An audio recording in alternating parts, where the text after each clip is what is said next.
They are trying to provoke us with attack dogs and pepper spray.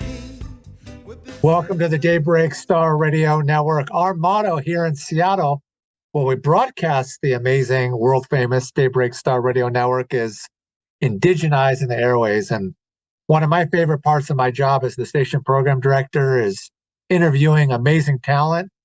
You guys have one of my favorite songs, Sailing. I play it all the time on my show, and we play it on different shows. I'm joined today by our wonderful station producer, Ronnie the Blue Eye Native, and it's an honor to chat with you guys, and I'll pass the ball over to Ronnie. Thank you.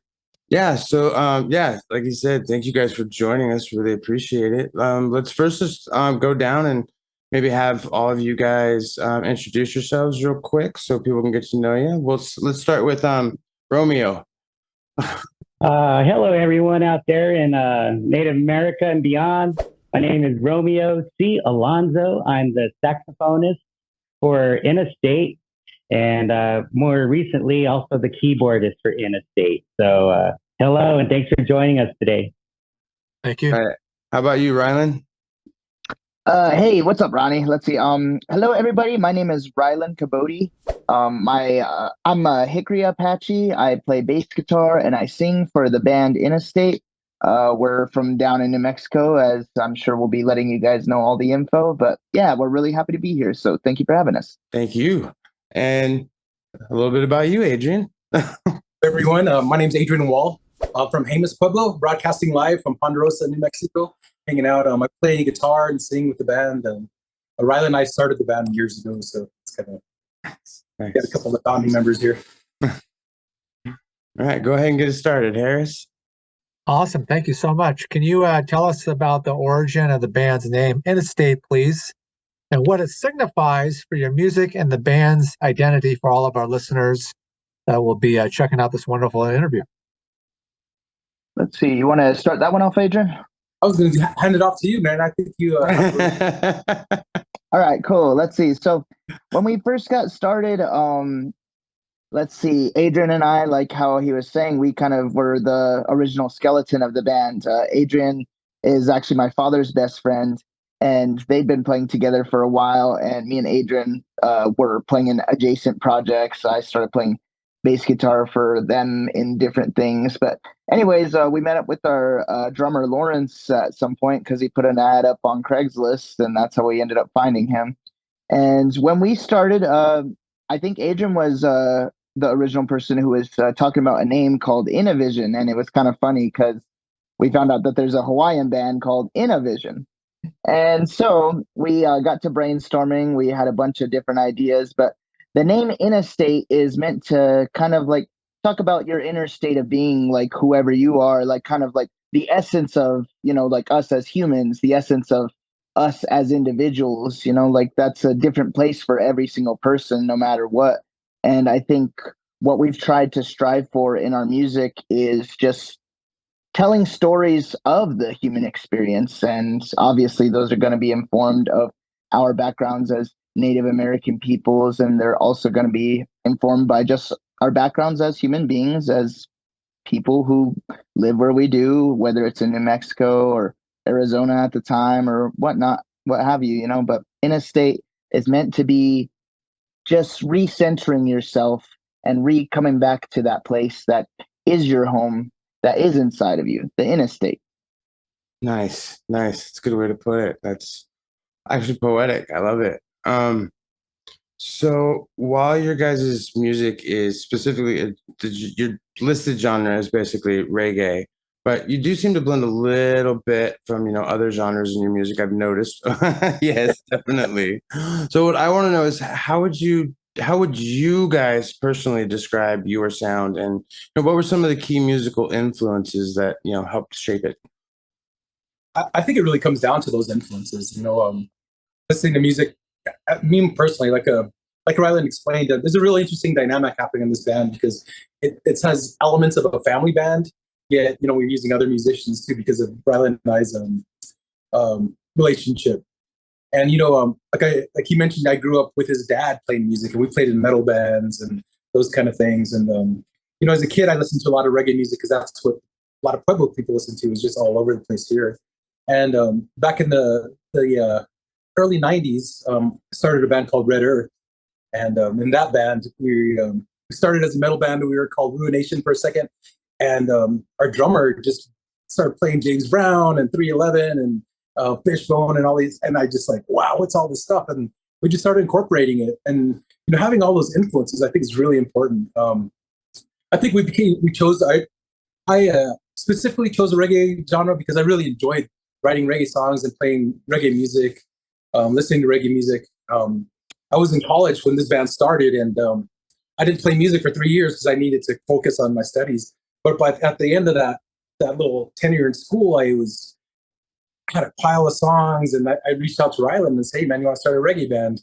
And that's kind of where we started. But our influences are broad. I kind of feel like I almost enforced reggae on Rylan because, of course, he was around in it with us, but he was listening to Deftones and all this other stuff. And still does. But we all bring those influences. Romeo, he's about the funkiest musician I know, man. When he gets in a funk situation with other musicians, it's really crazy. But I think it's really important to have those with those kind of influences. Reggae music traditionally, the way a reggae band would start, they would be in the community playing reggae music.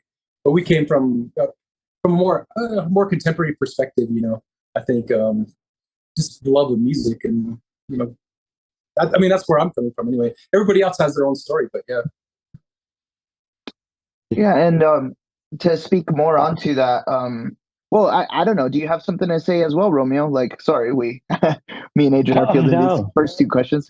Let's see. Well, I was gonna say, genres tend to be created they start off as movements. Like they start off as like these groups of musicians really tackling on something and trying to say something. And when genres become kind of gentrified or whatever have you, they start to become something that you just market music as. And, yeah, we are a reggae band, but yeah, like how Adrian said, we bring in a lot of different influences and it turns into something really special on its own, And for those listeners who do want to know the general sound, yeah, it's like reggae and rock and like a bunch of other things. But I think to really get a grasp on our genre or whatever you might say, you really do have to come see us play. You have to kind of take a listen. It's a really fun experience. I really wish our drummer was on today too, because he's such a great reggae drummer. I mean, he played metal too, metal bands. He said he was bored with it and wanted to play reggae music, and that's why he put that ad in Craigslist, right? And he just just that feel that it's amazing. It's really amazing that we found each other and are still playing music after all these years. Romeo, do you want to add to this? Yeah, it is really cool how we do incorporate all of our backgrounds and our stylisms. Like you said, my jam is the funk. I'm all about James Brown and Maceo Parker and so on and so forth. But what's really cool to me is how this music crosses not only music genres but cultures. There's a reason that I believe Native people, especially the youth, relate to our music or reggae in general so much because, the type of music it is and where it comes from and what inspires it, the daily struggles of our people. And I'd like to get back to my introduction and do a proper one. I'm sorry. My mother is Maria Anita Alonzo. She is from the Philippines and she is from the island of Cebu. And my father is Survey Alonzo. He is from Texas, southeastern Texas, northwest or northeastern Mexico. So that's where my dad's people come from. By way of Oklahoma, my family was migrant farmers, but he's where I get my musical inspiration too. But hanging out with artists through Innastate, like let's say Delbert Anderson, who's not only one of the finest trumpet players I've ever met personally, but also he is he's almost I could say a national treasure just with the research and history that he uncovered, especially about Native music. Thanks to him, I know that natives were swinging way before swing was swing. They had that swing beat already. So it's really cool how these music stylisms can relate to each other, across cultures even. So that's all I'd like to add. I hope that wasn't too deep. No, that was amazing. I Now I have to Google this swing thing. I need to know more. Right? Definitely, yeah. Many bands face challenges in maintaining a cohesive creative direction, like we all know here in the music business. How would you say you guys navigate those creative differences within the group and ensure that your music at the end of the day stays true to the band's overall artistic vision for the sound and the notoriety that you guys have gained with your listenership, your fans, and moving forward? Let's see. Really quick. I would say Adrian has been a really, really good grounding presence in this band, but also one who is not afraid of us of helping us evolve our sound. You know, because I think no matter what change is a part of any reality, any a part of any artistic vision as well. You know, and although our like mission as a band, you know, like to create a positive musical experience, you know, like reflecting our lifestyles, reflecting, you know, like who we are as individuals, like that's great and that's still a part of it. But musically, it's really fun to allow your vision to evolve and to allow that change to influence, you know, to influence the new music and whatnot. But yeah, Adrian, you probably have more to add to that as well. Yeah, I don't know. I don't know how we've done it over the years. It's really amazing. I think really good musicians and people. I feel like the band is more powerful than any one voice. Also, the music is just, it's amazing when we can all get together and play together. I think there's something really powerful that happens there. I think we support each other a lot. Granted, like, again, go back to that dynamic where I'm a lot older than Rylan, you know, and that family band dynamic. And there's a lot there a lot to unpack with that too. And I try to, especially as we get deeper into this journey of ours, try to be less of the old guy in the band who say who has all this experience, because at this point the band's got this experience too, and so that's all. It's all changing. It's constantly changing.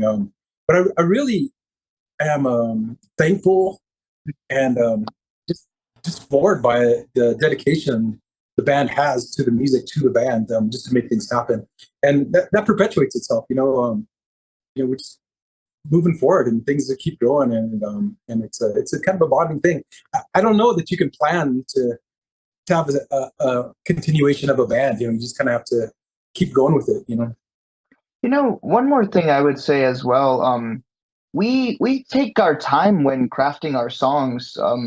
You know, like sometimes there will be a song that you're like, oh man, this sounds so great. You take a couple weeks or a month or even a couple days, and then you come back to it and you're like, oh man, that does not sound nearly as good as I thought it did. You know?